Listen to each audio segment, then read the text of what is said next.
Doctor எனக்கு IVF மட்டும் வேண்டவே வேண்டாம், எனக்கு இயற்கையாக தான் குழந்தை நிற்கணும். இதுதான் அவங்க என்கிட்ட வந்து சொன்ன ஃபஸ்ட்டு விஷயம் 2024. ஒய்ஃபுக்கு 37 வயசு ஆயிடுச்சு, ஹஸ்பண்டுக்கு 3 மில்லியன் தான் கவுண்ட்டு, 10% தான் மொட்டிலிட்டி. அவருக்கு என்ன ஒரே ஒரு பிரச்சனைனா ஐவிஎஃப்ன்றது அவர் தப்புன்னு நினைக்கிறாரு. எனக்கு ஐவிஎஃப் வேண்டவே வேண்டாம் டாக்டர்னு சொல்லிட்டாரு.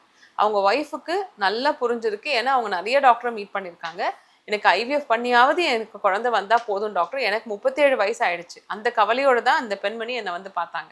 ஆனால் ஹஸ்பண்டு என்கிட்ட வந்து சொன்ன ஒரே விஷயம், ஐவிஎஃப் மட்டும் நான் கட்டாயம் ஒத்துக்க மாட்டேன் டாக்டர், எனக்கு இயற்கையாக தான் நிற்கணும். இதை தான் அவர் என்கிட்ட சொன்னார்.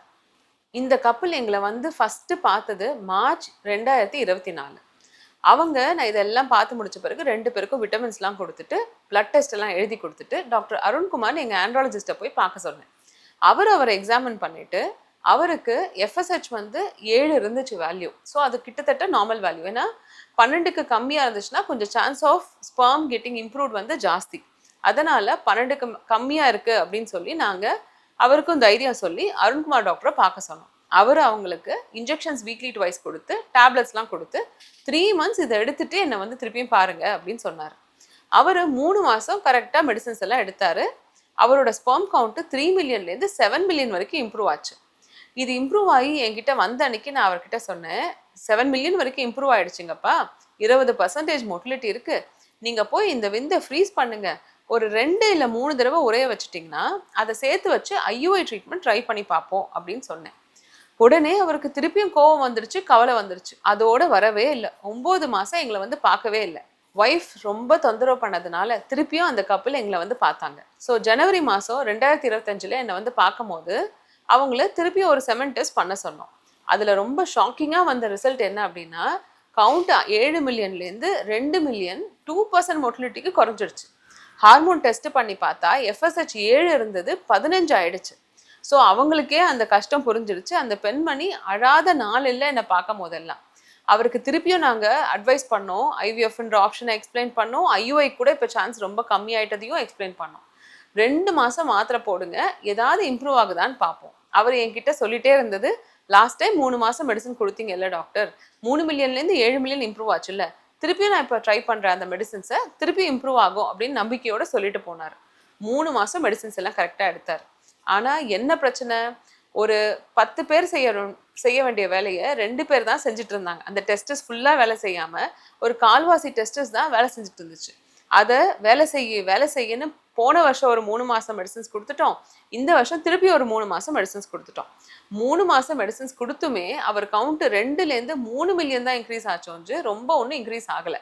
அன்னைக்கு நான் அவங்க கிட்ட சொன்னது, கட்டாயம் உங்களுக்கு ஐவிஎஃப் தான்ப்பா நல்லது, ஒய்ஃபுக்கு கிட்டத்தட்ட 38 வயசு ஆக போகுது அப்படின்னு சொன்னது தான்.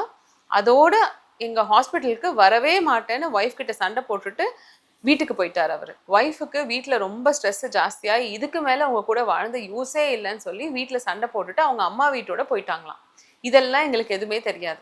ஆனால் அவர்கிட்ட நான் அன்றைக்கி சொல்லி அமிச்சது என்ன, நீங்கள் ஐவிஎஃப்க்கு செமன் ஃப்ரீசிங் பண்ணுங்கன்றது தான் அட்வைஸ் பண்ணியிருந்தேன். அவங்களுக்கு ஒரு சனிக்கிழமை அப்பாயின்மெண்ட் ஃபிக்ஸ் பண்ணியிருந்தோம். அதனால் எங்களோட ஆண்ட்ராலஜிஸ்ட்டு அவங்களுக்கு ஃபோன் பண்ணி செமன் ஃப்ரீசிங்க்கு வந்துடுங்கன்னு சொல்லியிருக்காங்க. அவர் ஃபோன் எடுத்துகிட்டு கொஞ்சம் கோபமாக பேசின உடனே அந்த கால் வந்து எங்களோட டாக்டருக்கு டைவர்ட் ஆகிடுச்சு.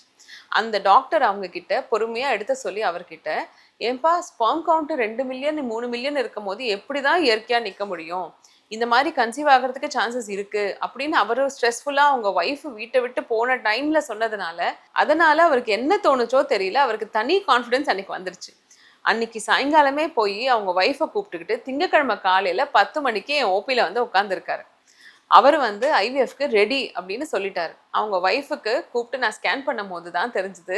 அழுதுகிட்டே அவங்க சொன்னாங்க, டாக்டர் உங்கள் ஹாஸ்பிட்டல்லேருந்து சனிக்கிழமை பண்ண ஃபோன் கால்னால தான் டாக்டர் என் வாழ்க்கையே திரும்பிச்சு, இன்றைக்கி நான் ஐவிஎஃப் பண்ணிக்கிறதுக்கு எங்கள் வீட்டுக்காரர் இன்றைக்கி தான் ஒத்துருக்காரு அப்படின்னு சொல்லி அவங்களுக்கு நாங்கள் ஐவிஎஃப் பண்ணி அந்த 2 மில்லியன் ஸ்பெர்ம் கவுண்ட்டில் 4 கரு தான் ஃபார்ம் ஆச்சு, 2 வச்சு 12 வீக்ஸ் ப்ரெக்னென்சி நேற்றுக்கு ஸ்கேன் ரிப்போர்ட் காமிச்சாங்க.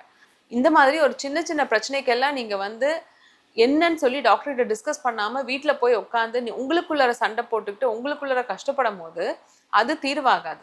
நீங்கள் என்ன செய்யணும், என்ன நடக்க முடியும், எடுத்த உடனே ஐவிஎஃப் பண்ணுங்கன்னு எந்த டாக்டரும் சொல்ல போகிறதில்ல. எந்த பேஷண்ட்டுக்கும் ஐவிஎஃப்ல தான் குழந்தை வேணுன்றதும் எண்ணம் கிடையாது, எங்களுக்கும் அந்த எண்ணம் கிடையாது. கூடிய வரைக்கும் மெடிசன்ஸ் கொடுத்து இம்ப்ரூவ் பண்ண ட்ரை பண்ணுவோம். இம்ப்ரூவ் ஆகுதான்னு ஒரு 3 to 4 months ட்ரை பண்ணுங்க. அந்த 3 to 4 monthsல கூட ஸ்பெர்ம் கவுண்ட் கம்மியா இருக்கும்போது விந்த 2 இல்ல 3 தடவை ஃப்ரீஸ் பண்ணி வச்சுக்கிறது ஒரு இன்சூரன்ஸ் மாதிரி சேஃப்டி கட்டாயம் பண்ணிக்கிறது நல்லது. ஸோ ஸ்பெர்மை ஃப்ரீஸ் பண்ணிட்டு 3 to 4 months மெடிசன்ஸ் எடுத்து இம்ப்ரூவ் ஆயிடுச்சுன்னா அந்த டைம்லயே நேச்சுரலாவோ ஐயோ ட்ரை பண்ணி முடிக்கிறதுக்கு பாருங்க. இம்ப்ரூவ் ஆயிடுச்சு இல்லை இனிமே நாங்கள் இயற்கையாக ட்ரை பண்ணுறோம் டாக்டர் கிட்ட வராமல் விட்டுட்டு அந்த இம்ப்ரூவ் ஆனது திருப்பியும் கம்மி ஆயிட்டதுக்கு அப்புறம் டாக்டரை வந்து பார்க்காதீங்க.